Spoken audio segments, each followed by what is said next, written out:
Muy bien, invitado a nuestro programa, Osmin Martínez, subdirector del Diario de las Américas. Muchísimas gracias por estar acá. De vuelta. Y también tenemos a Armando de Armas, periodista y escritor.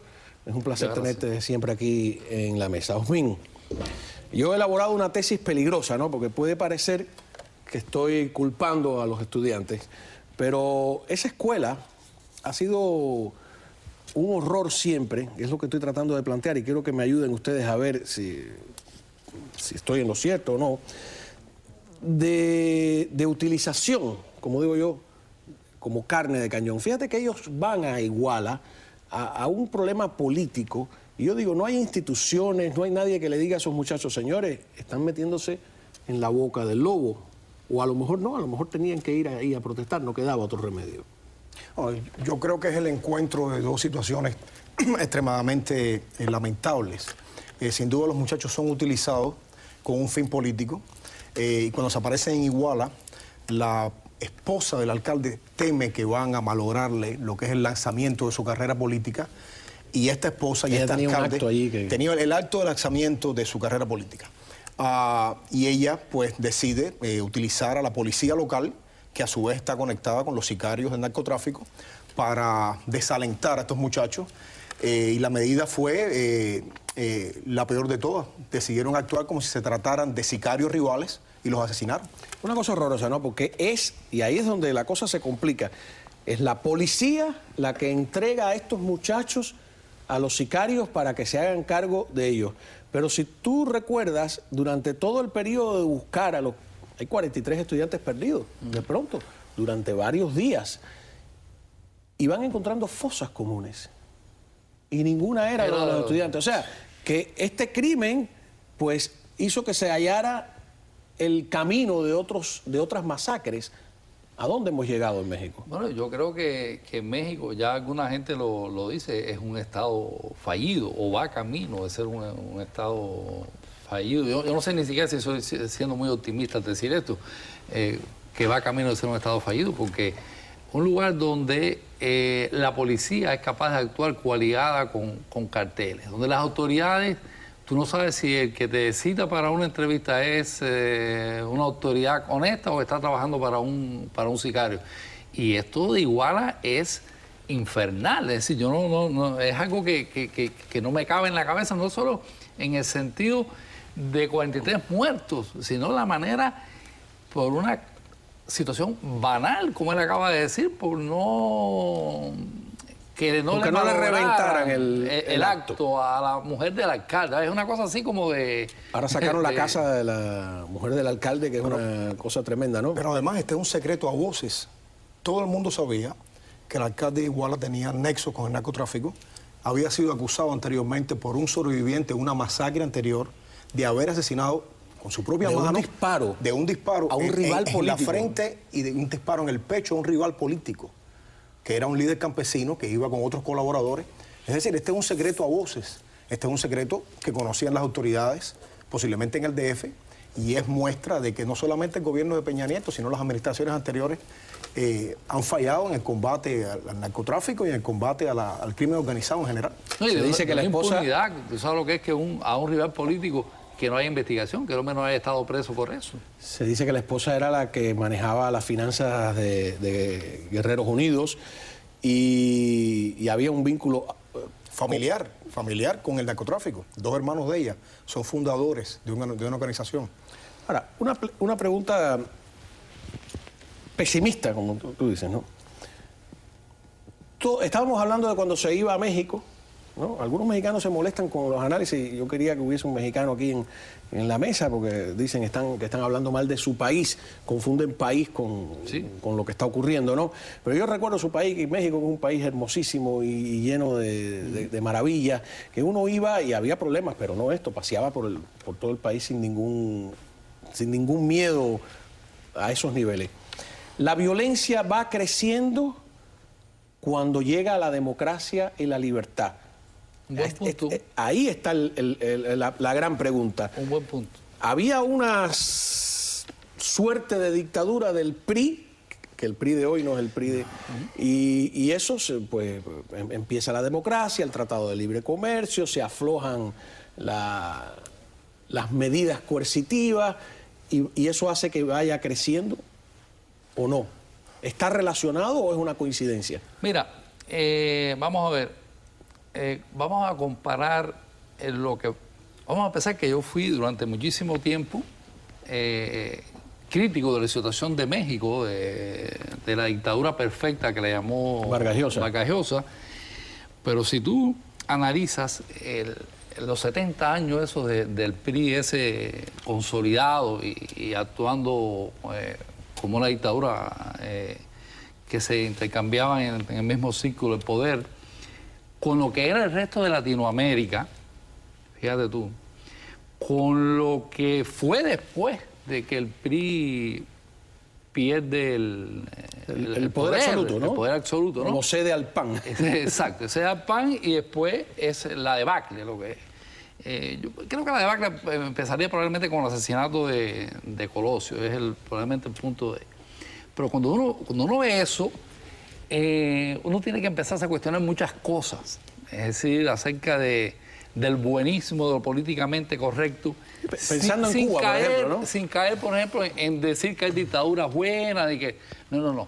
Ver las cosas tal cual, es decir, qué ocurrió durante 70 años en México y qué está ocurriendo.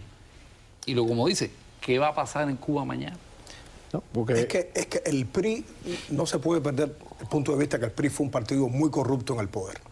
Y siempre existieron las acusaciones de que el PRI negociaba con los narcos. Y había como un acuerdo tácito de no agresión. Pero hay mucha gente que cree que en aquella época el narcotráfico en México no era lo que es hoy, porque hay otra teoría.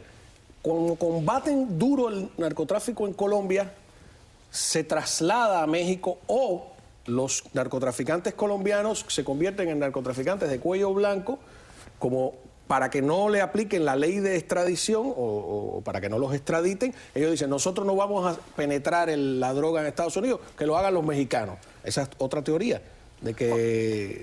Las vías de transporte de la droga a Estados Unidos cambiaron como resultado de la batalla que se le dio en Colombia. Y la frontera sur de los Estados Unidos, la frontera con México, se convirtió en la vía más fácil, entre comillas, de penetrar la droga en Estados Unidos, porque ya traerla por mar, en el Caribe, en aquellos bombardeos, en las avionetas, en las lanchas rápidas, era imposible. Pero también hay un dato que la gente omite, no es que yo quiera ideologizarlo todo. ¿Cuántos años lleva el chavismo en el poder? ¿Tú sabes cómo se ha traficado droga desde Venezuela? Tremendamente.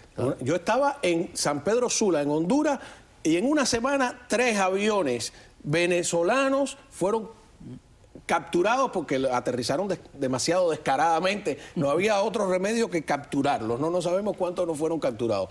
Pero volvemos al tema ideológico. Vamos a ver la famosa escuela que yo he nombrado como una suerte de madraza del socialismo. Hay varias madrazas del socialismo radical, no solo porque tenga esta imagen del Che, que en muchas universidades, lamentablemente, de nuestra América Latina nos encontramos ese fenómeno. Hay una famosa universidad en Perú, que es la más antigua de todo el continente, que es un hervidero absoluto de ideas sociales. Bueno, no solo en el Perú, ¿no? Las universidades nacionales pagadas por dineros estatales, de alguna manera se han terminado por convertir en América Latina. ¿En qué tiempo estudian esos muchachos? ¿En qué tiempo estudian?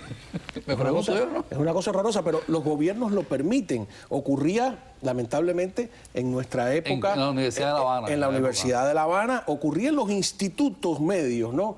Por ejemplo, cuando tú dices el presidente del instituto número 1, que era el Instituto de La Habana, era un hombre de grado San Martín. Todo el mundo lo sabía, ¿no? Era un estudiante que iba pistola al cinto, ahí ponía orden por completo, que ese es el que tiene un problema, el famoso que Fidel le dispara desde el estadio, en el estadio universitario, ¿no?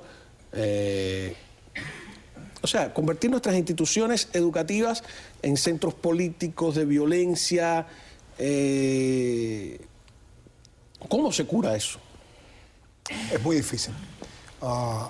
Yo creo que la juventud está directamente ligada a la rebeldía. Y las ideas, el antiimperialismo es como una moda, es muy fashionable, como dicen los americanos. Hay algo de esnovismo en el antiimperialismo. En América Latina, que hay condiciones lógicas para que este tipo de ideas prendan, porque hay diferencias sociales, hay pobreza, y hay segmentos que siempre han estado muy cercanos a la izquierda y al marxismo, pues se ceban en los jóvenes, en las universidades. Pasa incluso en Estados Unidos. En Estados Unidos uno encuentra un pensamiento liberal de izquierdas, a veces incluso que justifica cosas que hace el gobierno cubano y no se lo encuentra en los medios académicos. Es muy normal. Lo que pasa en América Latina también viene con una tradición de protestas en las calles, de lucha violenta, de enfrentamiento al gobierno, que uno no encuentra en este país, uno encuentra quizás en la Europa occidental, pero es prácticamente, es parte de la historia de América Latina. Los movimientos estos de reivindicación social que utilizan a los estudiantes, con los que los estudiantes se identifican y que generalmente tienen expresiones violentas. Hay una responsabilidad por todas las partes. Ahora, ese es un lado del problema. El otro es la barbarie. O sea, lo que hicieron es una cosa desmesurada. No tiene nombre. Los quemaron, los trituraron, los tiraron al río. Y cuando tú ves a esos muchachos, los hemos estado viendo en los noticieros, como cuentan, con la tranquilidad que dicen, no, los cogimos, hicimos esto. O sea, hay una insensibilidad siempre por parte de los homicidas muy rara. No, y en el caso de México, porque ahora nos asombramos con el Estado Islámico, que degüella ante las cámaras y hace un uso morboso de la publicidad y de la Internet. Pero nos olvidamos que aquí en el vecindario, los Zetas hacían eso.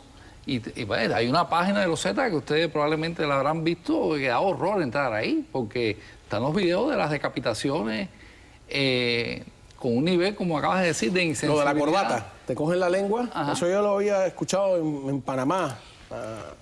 Y te hacen una rajanura y te sacan la lengua por, no sé, o por aquí, por la propia garganta. Entonces le dicen el corte de la corbata.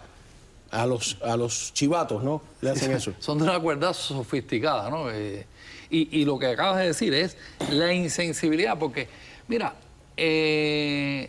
la modernidad tiene un problema muy grave con la violencia. No es que la violencia no haya existido siempre, es que la violencia, inclusive dentro de los bajos fondos, en la mafia, tenía ciertos códigos.